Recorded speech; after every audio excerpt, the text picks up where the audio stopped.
Good morning, everybody. I am so excited to be here on the first ever Pay It Forward series, Notes to My Younger Self online summit. And I am joined today by the lovely Sarah Sparks. Now, the reason that I decided to set up this online summit and the reason that I have this big why is that Women of Contribution is all about collaboration and sharing our gifts with the world. And all too often I was coming across women who said, well, actually, I've got nothing to share. Now, that was the reason for us creating the Pay It Forward series, Notes to My Younger Self book. It was to showcase to the world what happens when 18 women come together to collaborate, and also how simply you can contribute to the world with something as simple as your story. Now, as you know, our story has been going around the world in the last 60 days. It is impacting on thousands of people, but our mission is to impact on 1 billion lives worldwide. And that's not only with our readers reading this phenomenal book and paying it forward, but also our charity, which is the Global Fund for Women. Now, my intention for you this week is that you're inspired and empowered by these phenomenally courageous women who have shared their stories so vulnerably, and you can truly understand the magic that comes when women come together. And I'm really excited to tell you that I have organised the very first Women of Contribution conference on March the 8th, which is International Women's Day, next year in Windsor in the UK.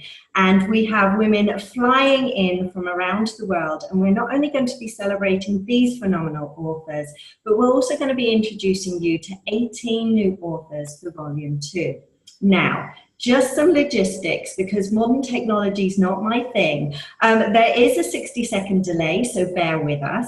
I do have another computer here, and I will be checking your questions if you've got any questions for Sarah as we go through, and just to make sure that absolutely everything's fine. Now, if we have to, technical difficulties, being able to say the word difficulty, bear with us. So a massive welcome to each and every single one of you. And for those of you that don't know me, I'm Kezia Luckett, and I am the founder of the Women of Contribution movement and also the creator of the Pay It Forward series, Notes to My Younger Self. And I'm a positive psychology mindset coach, and I coach legacy creators like Sarah and the other 18 authors to truly release those emotional barriers and blocks so that they can step into the power of being the person that they were put on this planet to be. Now, I'm on a personal mission to change the world, and I know for a fact that it cannot be done alone. And that's why we created this online summit for these phenomenal authors to come on board and inspire you, like the gorgeous Sarah Sparks. Now, Sarah is a shining example of what happens when life throws you a curveball, and that pivotal moment in your life can end up being that course correction that you need to truly step into your power. She is the founder of the Choose to Thrive movement and the author of the Striving to Thriving chapter within the book. So welcome, Sarah. Thank you very much. I'm so excited to be here. I know, me too. Now, what I wanted to do to start off with is I wanted to take our viewers back to 1995, because for you that was quite a pivotal moment, and it's something that you share in the book. And to the outside world, you looked like you had it. Or you were an executive director of an investment bank. You had all the success trappings that we would kind of assign to success, like the house and the car and a boat. But there was something going on behind the scenes that left you in overwhelm and ultimately ended up with you being at the Priory Hospital. So could you explain to our listeners what was going on back in 1995? Well, that's a really interesting and useful question to ask, because actually, in the moment, I don't think I realised what was going on. I think for years and years and years, I had been such a people pleaser that I had just continued on my way, doing my stuff and doing my stuff well. So that meant I got promotion after promotion after promotion after promotion, which sounds great, doesn't it? Except, I wasn't fulfilling my own needs and dreams. And I think that was what was going on, but I had no clue. And let me tell you, I really had no clue. I thought I could cope. I was one of those little Duracell batteries going, I can cope, I can cope, I can cope, I can cope. And actually, I was ignoring all the signs that my body was telling me. So that was really what was going on right back then. I was very successful, working very hard, but in denial about what was going on. And denial is quite a big thing. And I know in your story, you talk about, and I love the way you describe it, you talk about your boss at the time who you referred to as Slippery Jim. And I remember in your story, you came up to him one day and said, you know, I need help. And he basically dismissed you very, very quickly.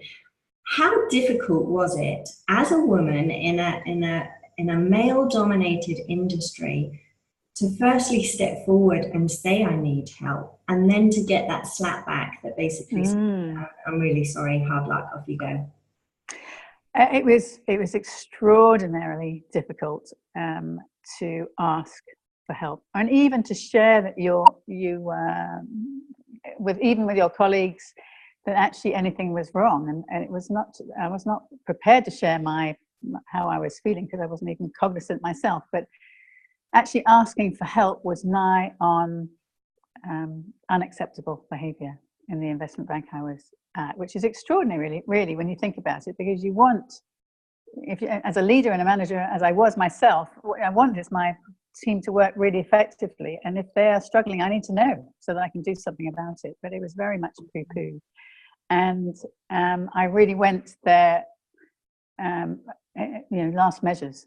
It was really last measures for me. I just, my brain wasn't thinking straight. I was, had sleepless nights for weeks. I wasn't breathing properly. My skin was awful. So many signals that actually things were not okay. And yet, when I did put my hand up saying, Jim, I just need some of your time, I can see how it easily happens. He had a busy day. He didn't have any clue. But boy, would I do it differently next time. Yeah. Well, yeah, and hindsight's a wonderful thing. And one of the things that you said, and I know for myself and probably many of the women that are listening to this at the moment, you felt like you had no choice. Can you expand on that a little bit? What no choice meant to you?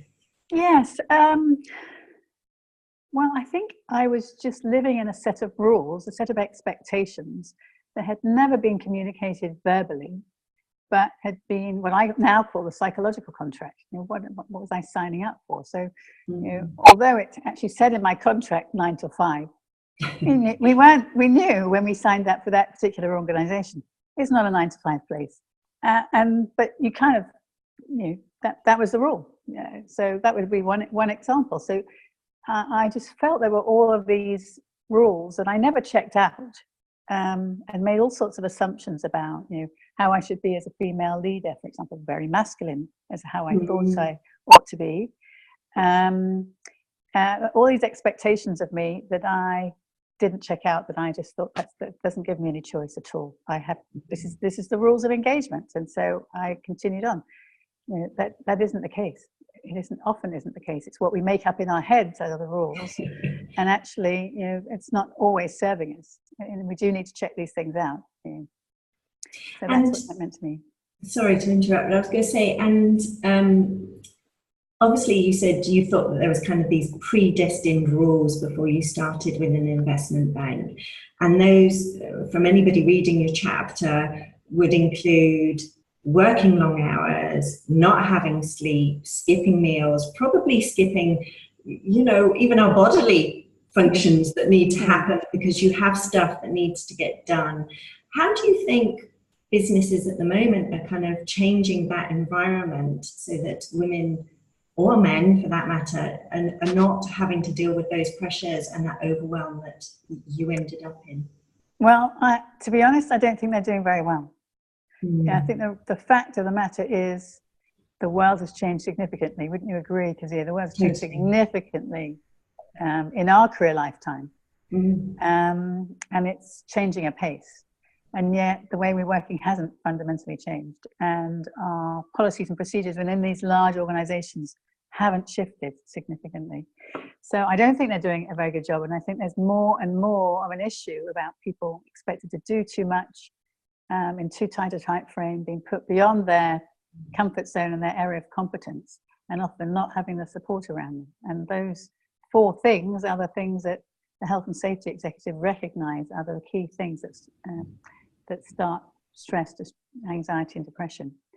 So yeah, to be honest, this is part of my why. I really want to help organizations change the way they work. And what's exciting for me is I have 2 organizations who've now taken me on as a retainer to help them do just that. Fantastic. So it is fantastic. So I do believe the tide is changing, particularly around mental health and how important it is and the stigma.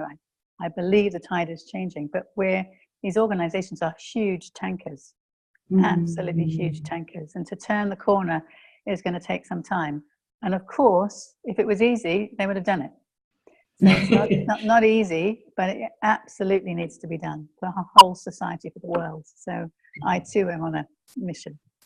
Yeah, and a very important mission it is, because I know from going through your chapter, and you talk about from striving to thriving, it didn't only have an impact in the workplace. You talk about this big sacrifice that you made, and because I suppose that the pressure and the stress and the overwhelm and everything else that you're going through, this impacted on your body as well. Can you just explain to our listeners what happened? I know it's quite a delicate area, but with regards to what you really wanted behind the scenes in your personal life that was out of reach.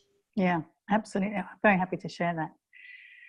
And, as I look back now, I believe that I sacrificed the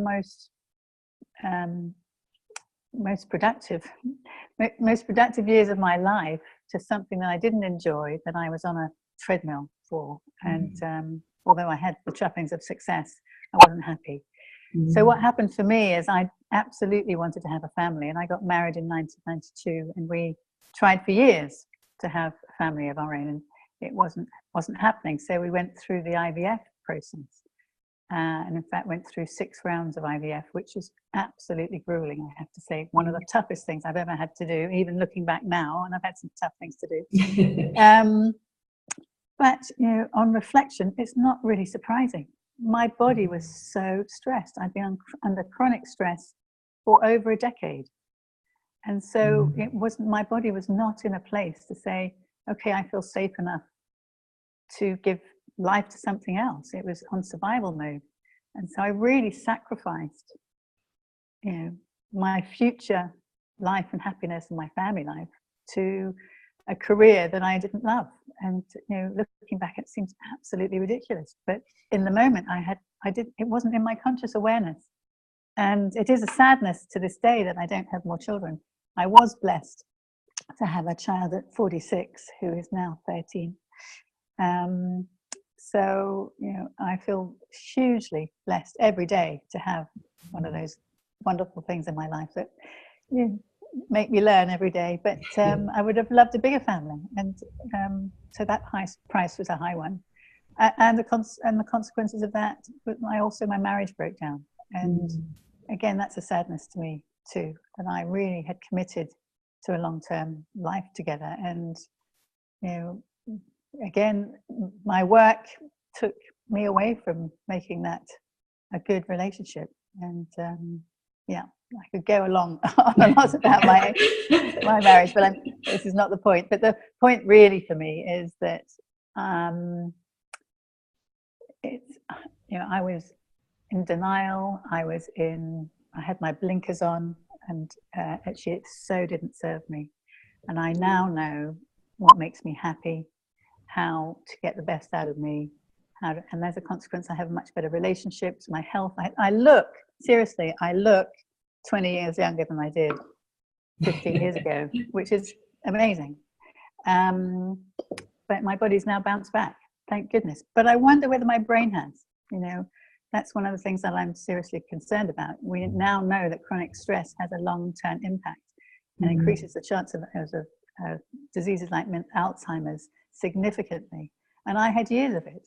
And again, this is something that people often don't know, that if you put yourself under years and years of chronic stress, there are consequences. So I'm doing what I can to get my neurons firing away and building new pathways, but who knows? It is a continuous worry about, what damage have I done? So high prices.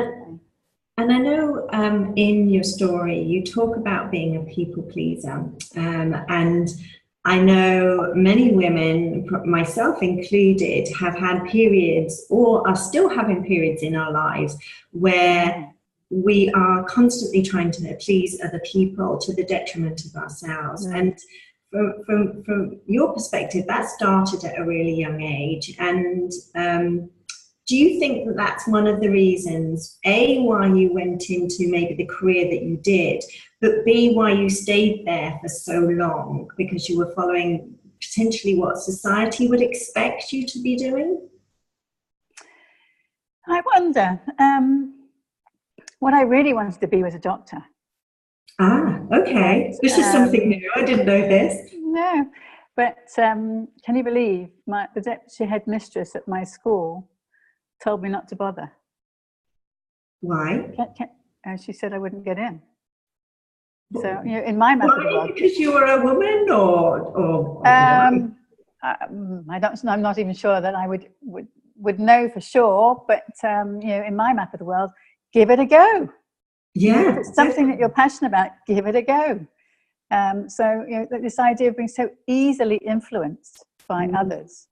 The only reasons I went into accountancy was because my father challenged me. He says, "You'll never get in," and I said, "That was so." I wasn't driving my bus, and I'm so clear now that I was a passenger, and somebody else was at the wheel, and I allowed that to happen. And thank God, in many ways, I had my mental breakdown, because otherwise I could still be a passenger of somebody else's bus. And I would get to the end of my life thinking, well, what was that all about? But now I feel very much firmly in the driving seat. And it's not easy, because some of the people around me don't like it. I'm no longer the same sort of people pleaser. I'm very much, look after make sure my needs are met, because I now know that I can't pour from an empty cup. If I am not full up and feeling at one with myself, health-wise, relationship-wise, and the work I do, the work that nourishes me, then I can't give to other people. So actually filling that cup up first really matters. But so I need to be at the driving seat. No one else. I mean, that's the thing. We assume people to be mind readers and to know that actually we need a break. They don't really care. No. They just want to get shit done. So so actually making sure you actually have your thumbs firmly on the wheel is something I'm very, very passionate about. And I sometimes find myself down the wrong road.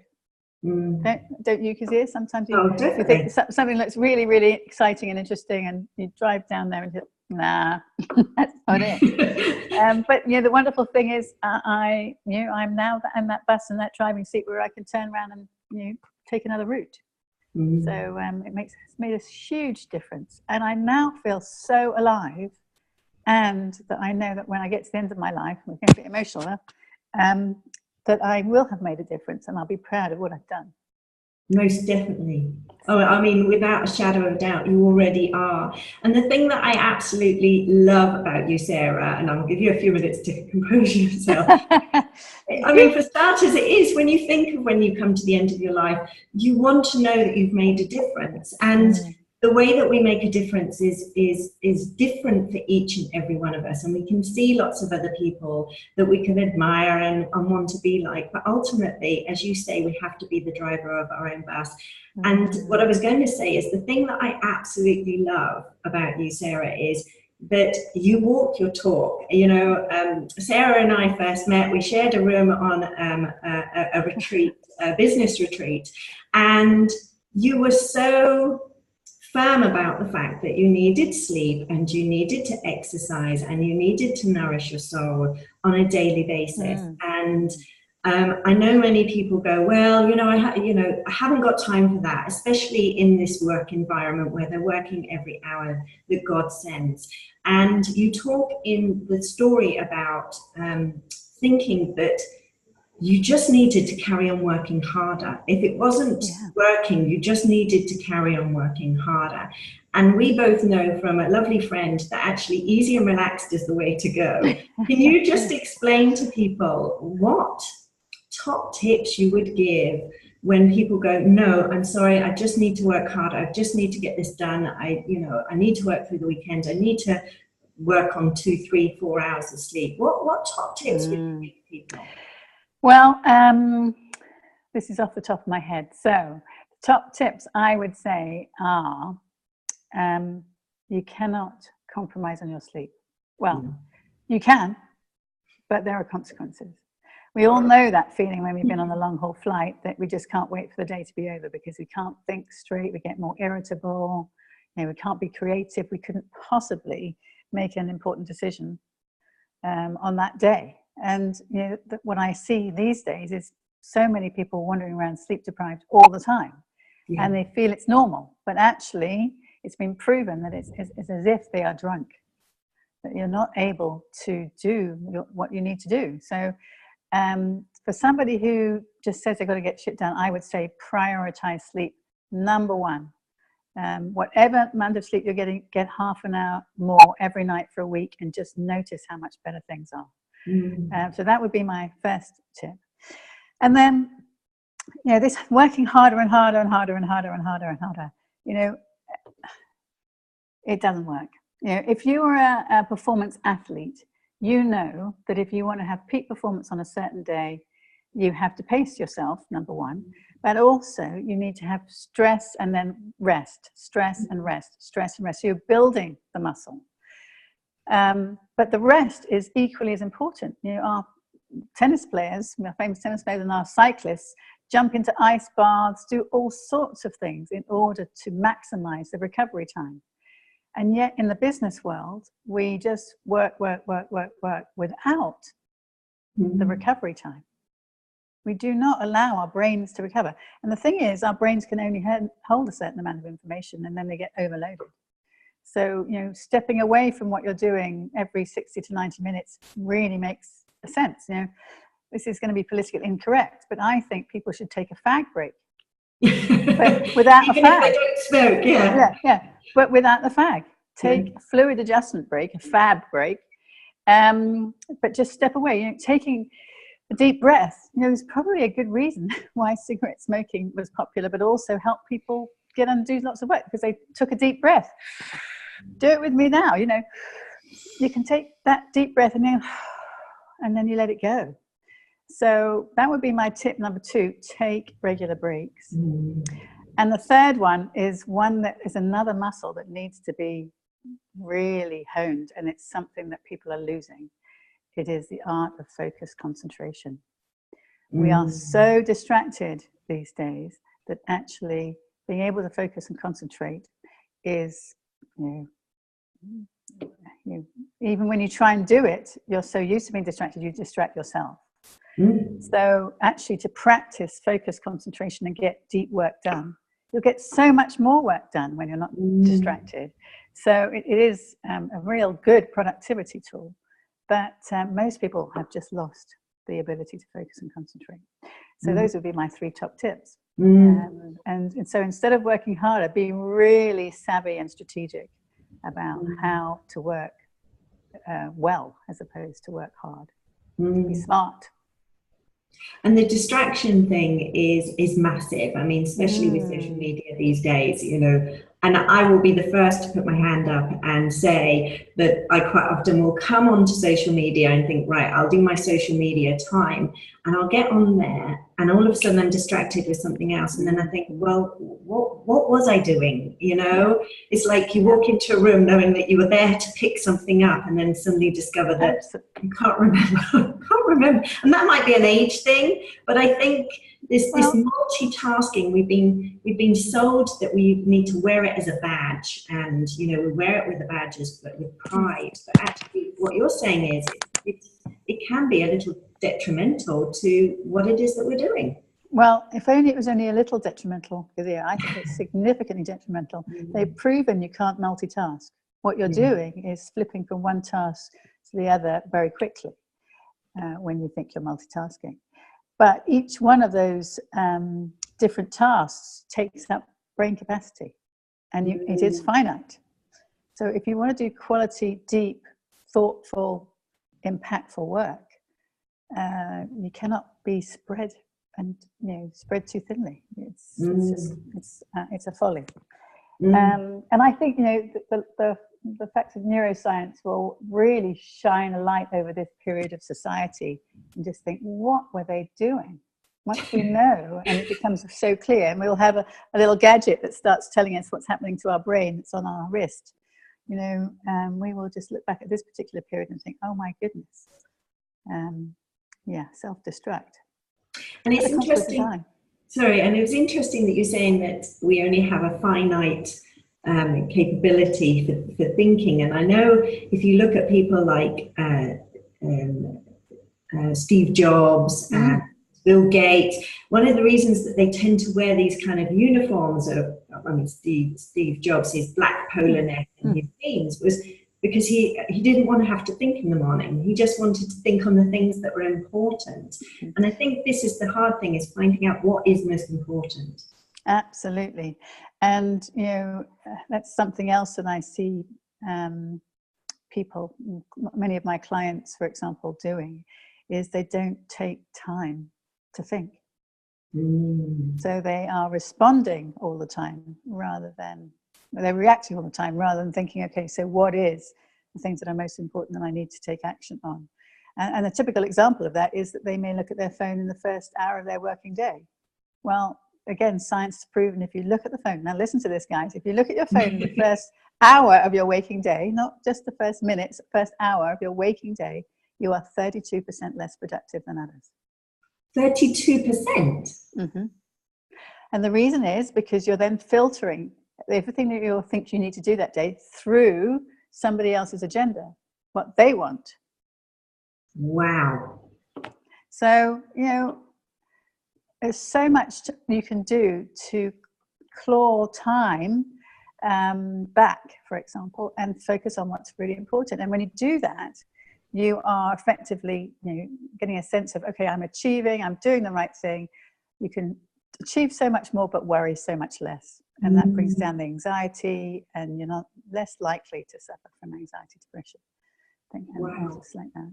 So 32%. I mean, that is absolutely. And I must admit, this morning, because obviously I'm running this summit, the first thing that I did this morning was check my phone. So hopefully right now I'm not 32% less productive than well, I'll let you off because actually you were focusing on, okay, it's really important to get this done today, and therefore I need to know where everybody is and everyone's got everything. So, but most people are looking at their phones as default mechanisms. First thing they do, their alarm is probably on their phone, and before they even get out of bed, they're just scrolling through other people's agendas, and they then don't spend time to think about their own. It's a crazy world, isn't it? But there's work for us to do. So it's massive work for you to do. Now, for everybody that's listening, if you've got any questions for Sarah, please drop them in the comments, and I'll come to them in a few minutes. But you talk about nurturing yourself like a gardener would nurture his roses. Can you expand on that a little bit and explain to people what works best for you first thing in the morning? If you're not looking at your phone first thing in the morning, how do you start your day so you claw back that extra 32% and actually are productive in the way that you're meant to be productive? Okay, well, thank you for asking that question. So before my morning routine, as you know, I protect my sleep like a hawk. I really do, and I get really rather bent out of shape if somebody pinches my sleep time. No longer bent out of shape in terms of a lack of sleep response, but I just know how important it is for me. So I aim for 7 hours minimum, 8 hours ideally. And on top of that, I get up early. So it means I have to go to bed early. Otherwise, there's no other way around it. So that's the way I like it. So I get up early, and I can't confess to doing this every day. Although I have a cold shower every day. Wow. Now, I've heard about the cold shower thing because my brother does it as well. And I know Laura, who's part of the book, does it as well. Explain to people the theory behind the cold shower.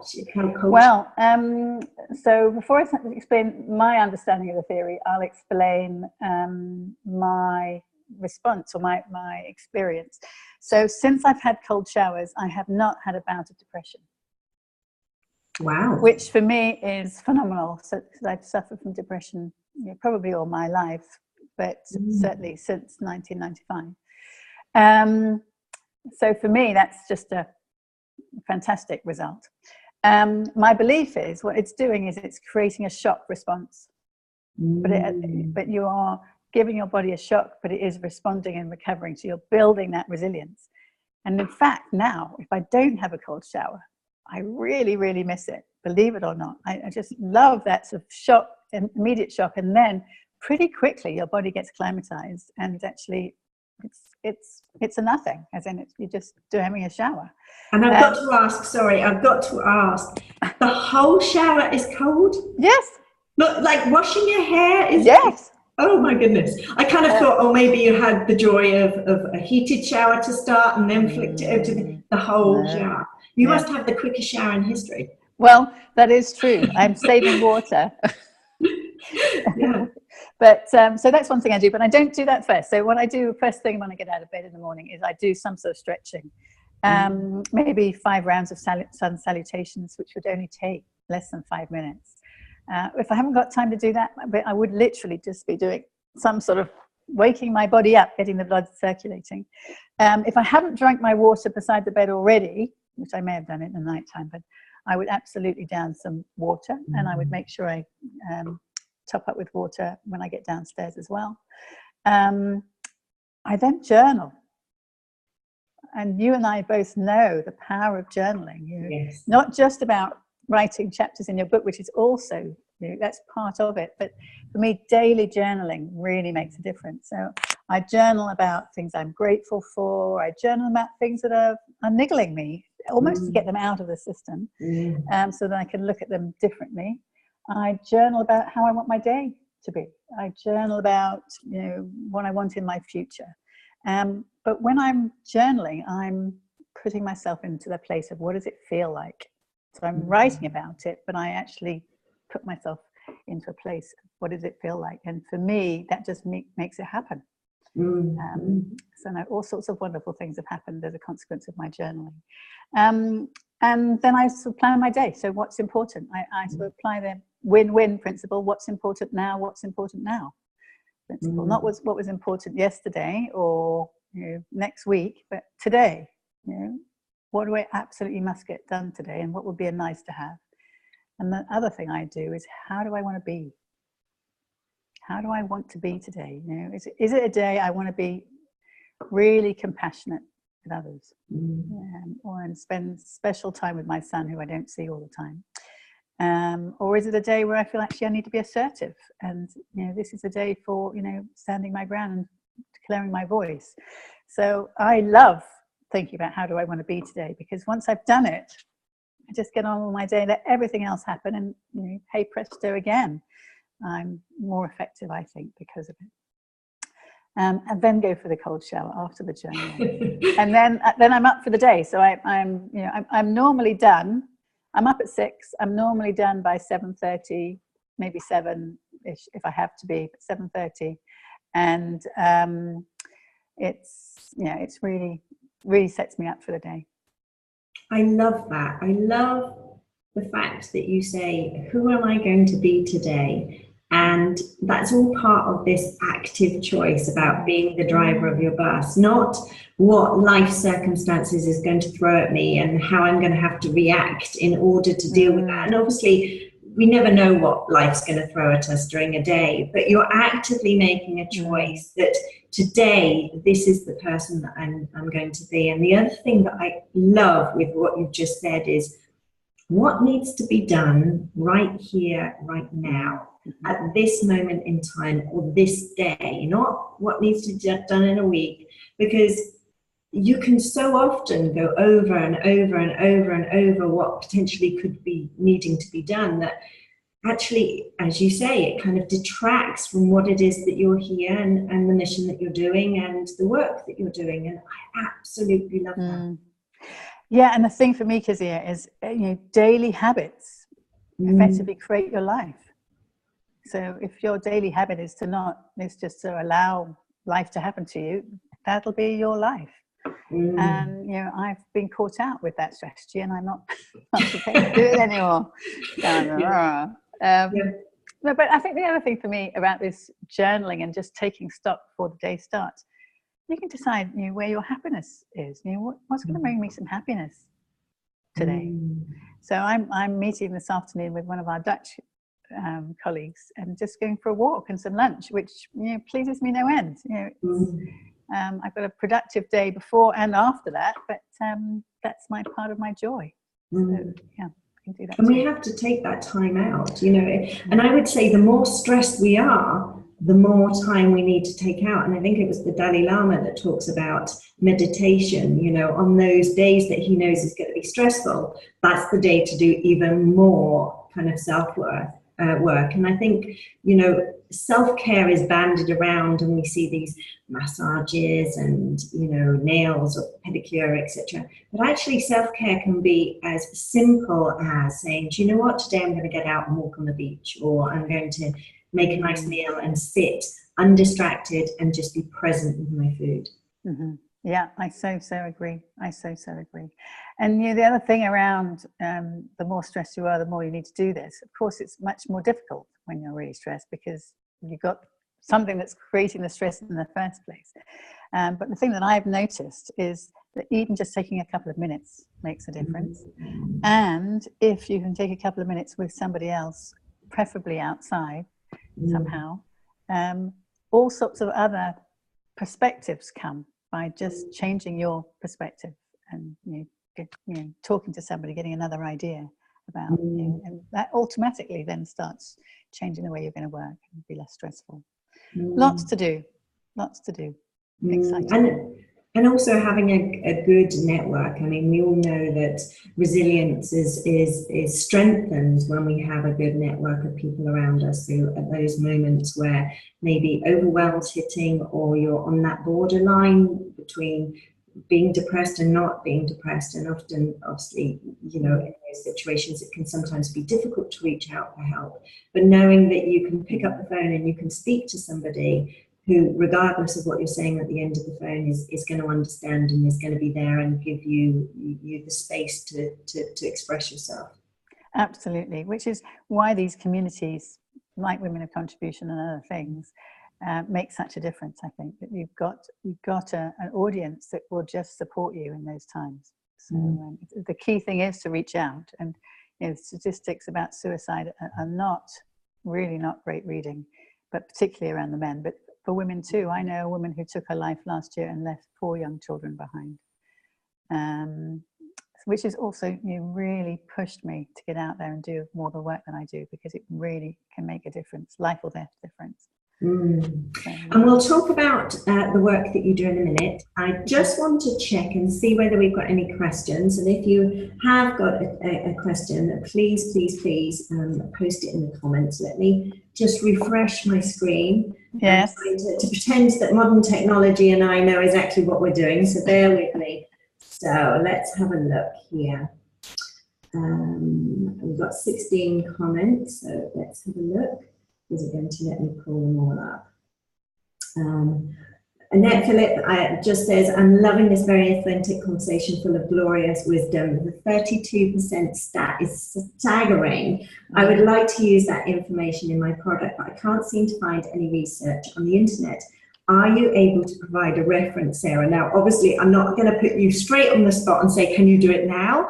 But well, I can tell you where that piece of information came from. It came from the High Performance Academy, Brendan Bouchard. So the best place to look would be there. Brendan Bouchard, High Performance Academy in the States. Right, okay. And oh, we seem to have lost your picture, but bear with me. It says 16 comments, but let's have a look. For some reason, it's not pulling them all up. So let's have a look on this computer and see whether it will pull up those questions there. It's not. So that's fine. That's the joy of modern technology. Maybe it's something I'm doing, but who knows? Now, you talk about your mission, and I know, and most people will probably have picked up on your mission now, that your mission is huge. And based on the statistics that you've given and the information that you've given about corporate businesses and, you know, even those small to medium-sized businesses, there's a lot of work to do. So tell everybody not only what mission you're on, but how your experience of what you wrote in the book has had on influencing exactly what it is that you do. Well, yeah. So I know that I wouldn't be here talking to you, doing the work that I do out in the field and having the results I did if it hadn't been for my story. You know, it just wouldn't have happened. I would still be that little battery bunny going along. So I'm hugely grateful actually for my burnout in a funny sort of way, but I am. It's taught me so much more about myself, taught me so much about the world. It's taught me, you know, taking me to places around the world that I've never been before. Which does drive me every day because I see so many little mini versions of me back then running around all over the place. And, you know, of course, you know, I want to serve as many as I can. And what's interesting about it is I am serving many more women these days in a community-based resource than I am men. I'm not saying that men aren't welcome. It's just, it seems to be women seem to be more receptive and like what I have to offer. So I'm building a community-based resource for stressed individuals to come and reignite their spark, really, so they can get more success in their health, in their wealth, in their careers, in their relationships. And I'm loving it. Now, I'm also passionate, as you might tell, about changing the way we work. So I'm helping organizations look at it differently. Because it's all very well empowering and supporting individuals to do things differently, but if they get put back into a system that doesn't support them, it's really tough. You know? So I'm doing it from a two-pronged impact. So I'm very excited about what I've got in front of me. I'm speaking at 6 different events in the next month about this topic. So very, very exciting. Very exciting. And for those women who are sitting here listening to you talk, and obviously you are a shining example of getting that spark back and reigniting that fire within themselves, what would you say to somebody who's looking at this at the moment going, well, that's right for her, she's done it. I'm in that dark place and I'm feeling totally an overwhelm and I don't know where to go. Right. I don't know where to go. Well, there are huge amounts of resources everywhere you look. If you go on the internet and everywhere else. I'm based in London. I run, I've just been asked to run quarterly, what I call Thrive Live events. They're informal, they are for women, and we share content, you know, and tools and techniques that they can immediately apply so they can start changing something in their lives. It's about making some shift. Just start really small. Maybe the sleep would be the first thing to do if you're really, really struggling. But you know, just have some tools and strategies that can help just change your experience and change your experience every day, because then you will start to turn the corner. But find these events. You know, there are lots of things and lots of different ways that you can do that. Can't believe it, I didn't bring my Choose to Thrive cards, which are daily nudges. Yes. How crazy of me not to do that. So tell us about these beautiful cards. So I had a client who, it just sounds like a very similar description to what you've just said. I don't know where to go and I don't know what to do and I'm really overwhelmed. And so I thought, okay, so what can I give her that would be easy and simple to do? So I have I created for her specifically a 21-day challenge, which is a daily nudge to make sure that you're keeping your mental health in your awareness. But none of these things are rocket science. Everything is very practical and simple, including making sure you're fully hydrated, because as soon as you get dehydrated, and it's difficult to notice when you get dehydrated first, it takes a while for that feedback to come through. You can't focus and concentrate in the same way. So, you know, simple daily little nudges to keep yourself on track. And they've been very, very popular. I've sold thousands of these cards. So that would be another way that you can help yourself if you can't actually get to an event. You know, the likes of me and others run webinars and seminars all the time. So, you know, keep an eye out. You know, keep an eye out for what's available. There is a lot out there. It's become a very, very important and hot topic. Organizations and individuals are realizing that this has to change. So there's resources out there. And I know you have been incredibly kind in providing a free gift for our viewers. Can you just give us a very small snippet as to what it is that they can expect from you? Yes, this is a small, what I call a mini-series. It's a three-step mini-series about how to achieve more and worry less, how to get more hours back in your day. So yes, there's a link that I think is going to go in below this recording, isn't it, for my gift, and I'd be very welcome. And yeah, reach out to me if you've got any questions. By all means, just reach out and have a conversation. And obviously, for those, because obviously, as I say, technology is not my friend. If you have got questions, please post them in the comments below. My understanding is that your free gift is going to go up on your own page, which will be posted in this group so that people can see what the free gift is and they can download it and they can work through it. And it just goes for me to say a massive, massive thank you, not only for coming on to the interview and sharing so beautifully with you know, all the women that are listening to this at the moment, but also having the courage to step forward and write your chapter in this book. And if you haven't read the chapter in the book, it's called Striving to Thriving. And please do, because it really will make a difference to your life, especially if you're finding yourself in this situation at the moment. So thank you so much, Sarah, and thank you everybody that's watching. And I look forward to seeing you next with Sammy Blundell, and have an amazing day. Thanks for having me, Kezia. Take care. Bye-bye. Bye.